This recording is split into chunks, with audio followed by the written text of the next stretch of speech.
Did you know that 3 men were killed instantly in the world's only nuclear reactor accident with immediate fatalities?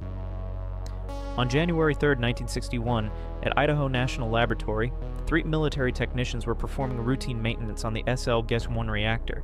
Control rod operator Richard Legg was handling what seemed like a simple task, manually lifting a single control rod just a few inches. It was standard procedure, nothing unusual about it. But when he pulled that rod, the reactor went critical in milliseconds. The explosion was so violent that John Burns was impaled to the ceiling by a control rod pinned 9 feet above the reactor floor.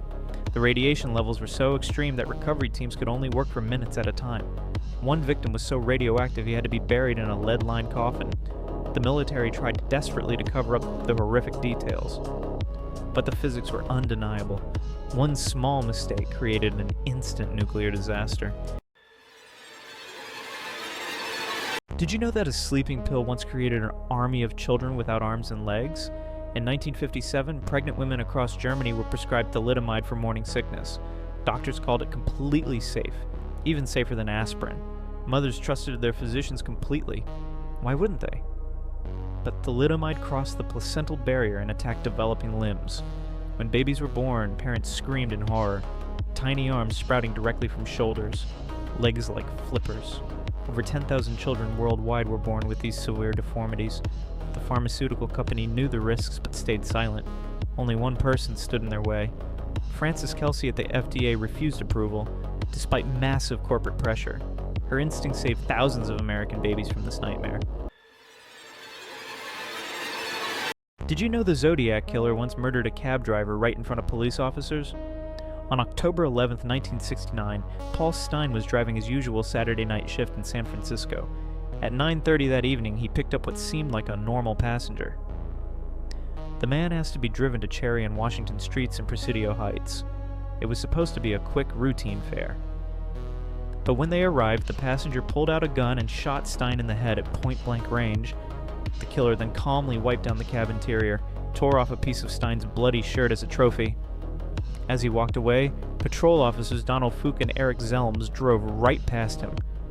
Days later, that fabric piece arrived at newspapers with taunting letters. Fook's description remains our clearest look at the Zodiac's face.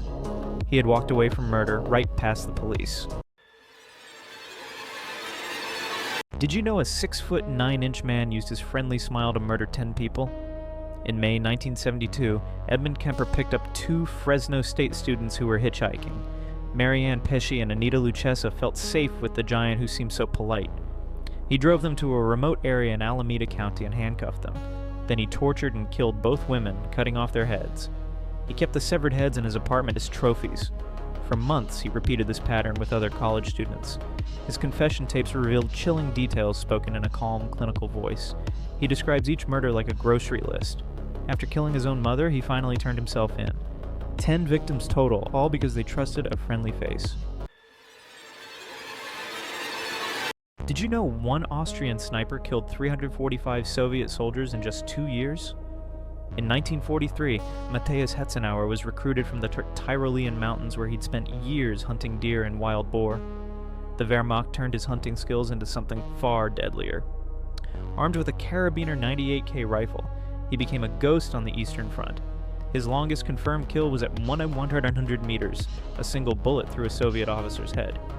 He kept detailed records of every kill, writing names and distances in a small notebook. The Soviets sent entire counter-sniper teams to hunt him, but he always escaped. For months he moved through frozen forests, picking off enemies one by one. Each shot was calculated, precise, and always fatal.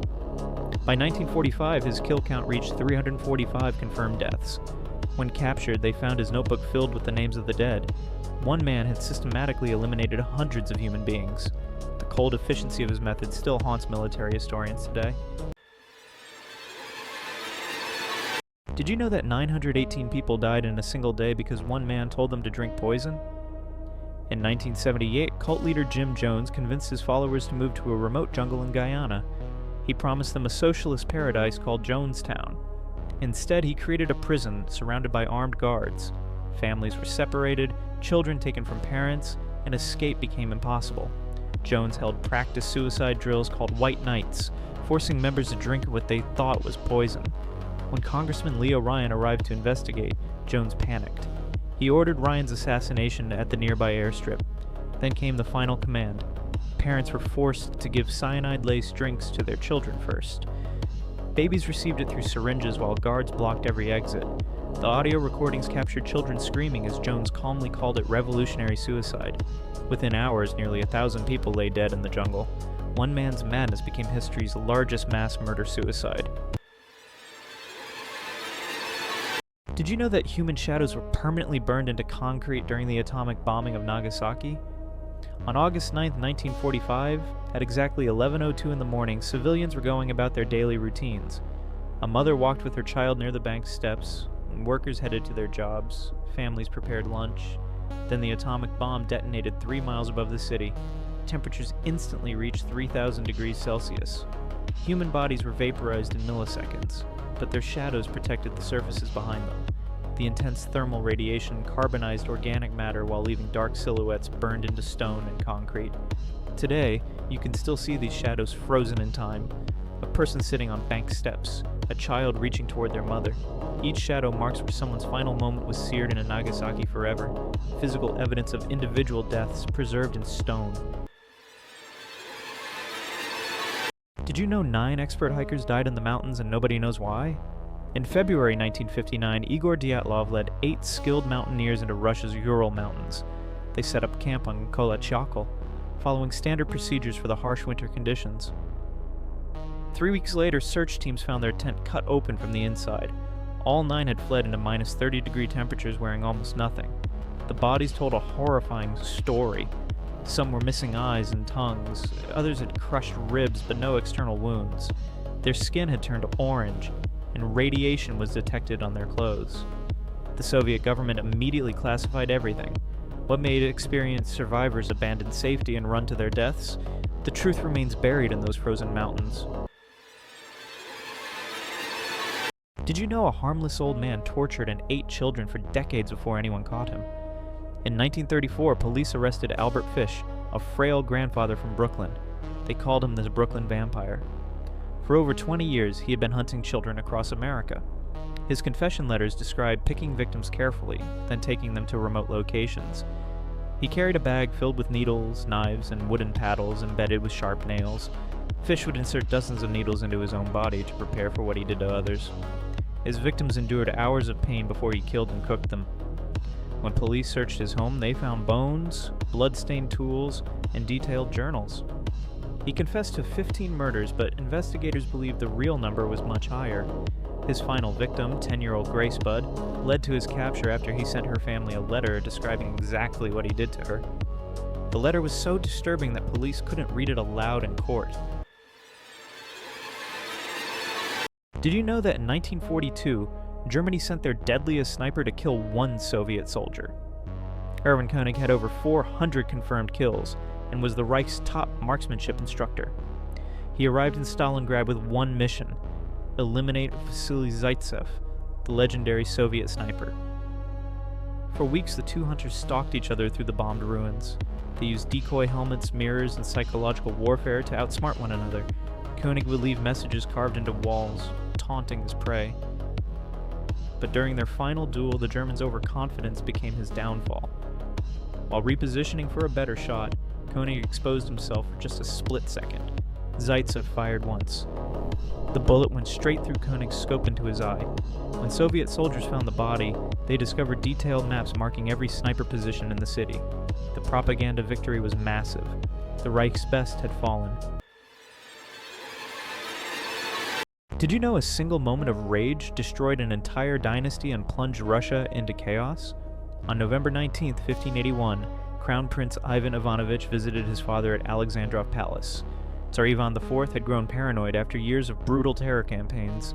The prince came to discuss military strategy, as he often did, but something was different that night. The Tsar's temper had grown worse. When his son questioned a tactical decision, Ivan exploded into uncontrollable fury. He grabbed his metal-tipped staff and struck his heir directly in the skull. The prince collapsed, blood pouring from a massive head wound. Ivan immediately realized what he had done, desperately trying to save his dying son. For 3 agonizing days, the heir clung to life before succumbing to his injuries. That single blow ended the Rurik dynasty and triggered Russia's time of troubles. One moment of violence changed history forever. Did you know that in 1978, 900 people were murdered in a single hour by their own community?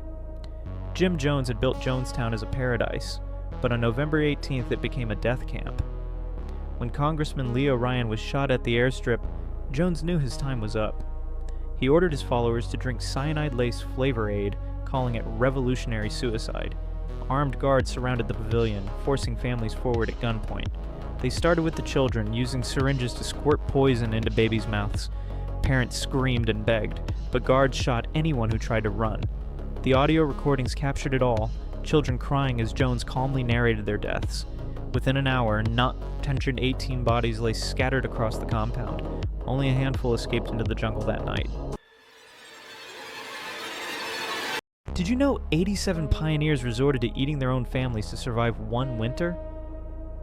In October 1846, the Donner Party reached Truckee Lake in the Sierra Nevada mountains. They were confident that they had reached California before winter hit. Then early snowstorms trapped them with almost no food left. Families huddled in makeshift shelters as supplies ran out completely. First they ate leather boots and boiled bones for scraps of nutrition. When 15-year-old Bayless Williams died in December, everything changed. Desperate parents made the unthinkable choice to feed human flesh to their children. Survivors fought over body parts as all social order collapsed.